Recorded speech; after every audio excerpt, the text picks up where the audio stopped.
নমস্কাৰ অনিমাৰ পাকঘৰ চেনেলটোলৈ আপোনালোকক স্বাগতম জনাইছোঁ। আজি মই বনাম বিট গাজৰ আৰু আলুৰ এটা ভাজিৰ ৰেচিপি। আহক তেনেহলে আমি ভিডিঅ'টো আৰম্ভ কৰোঁ। তাৰ বাবে মই লৈ লৈছোঁ এয়া গাজৰ, বিট আৰু আলু লৈ লৈছোঁ। এইখিনি মই এতিয়া সৰু সৰুকৈ কাটি ল'ম। এয়া মোৰ কাটি লোৱা হৈ গৈছে। এয়া এনেদৰে সৰু সৰুকৈ কাটি লৈছোঁ। এতিয়া মই ইণ্ডাকশ্যনটো অন কৰি কেৰাহী বহাই দিছোঁ। আপোনালোকে গেছতো বনাব পাৰে। কেৰাহীখন গৰম হৈ অহাৰ পিছত মই ইয়াতে তেল দি দিছোঁ। তেলখিনি গৰম হৈ অহাৰ পিছত মই ইয়াতে অলপ গোটা জিৰা দি দিছোঁ।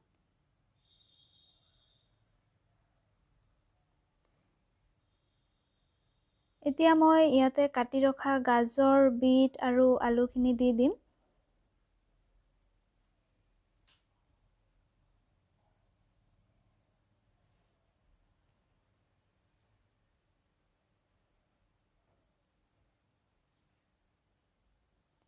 এতিয়া মই অলপ লৰাই ল'ম এইখিনি ভালদৰে।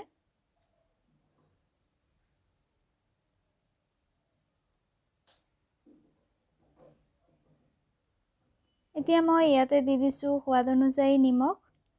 এইখিনি দি মই ভালদৰে লৰাই থাকিম অলপ সময়।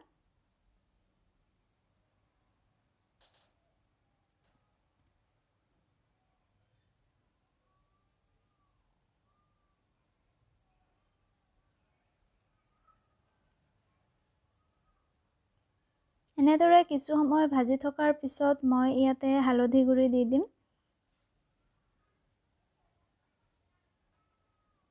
হালধি গুড়িখিনি দি লোৱাৰ পিছত মই ভালদৰে লৰাই ল'ম কিছু সময়।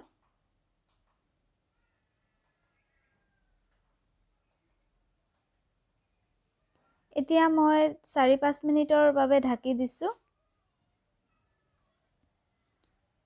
এয়া 5 মিনিটমান পিছত মই ঢাকনিখন গুচালোঁ। এতিয়া পুনৰ লৰাই ল'ম।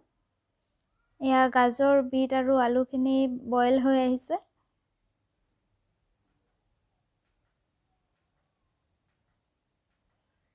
এয়া দেখিব পাৰিছে।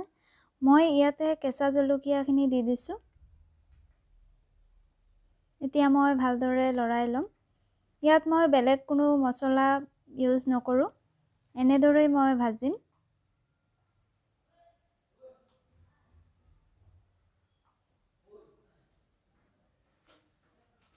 এনেদৰে ঢাকনিখন খোলাৰ পিছত মই প্ৰায় 10 মিনিটমান এনেদৰে ভাজি থাকিম। এয়া দেখিব পাৰিছে বহুত কম হৈ গৈছে ভাজি থাকোঁতে। এতিয়া মই 1-2 মিনিটমান আৰু ভাজি লৈ এইখিনি নমাই ল'ম। হৈয়ে গৈছে দেখিব পাৰিছে। মই এইখিনি নমাই লৈছোঁ। একেবাৰেই চিম্পুল এটা ৰেচিপি। আপোনালোকে এনেধৰণেৰে ঘৰত ট্ৰাই কৰিব আৰু কেনেকুৱা হৈছে জনাব। ভিডিঅ'টো ভাল লাগিলে লাইক আৰু শ্বেয়াৰ কৰিব। আৰু চেনেলটো যদি এতিয়ালৈকে ছাবস্ক্ৰাইব কৰা নাই প্লিজ ছাবস্ক্ৰাইব কৰি ল'ব। ভিডিঅ'টো চোৱাৰ বাবে ধন্যবাদ।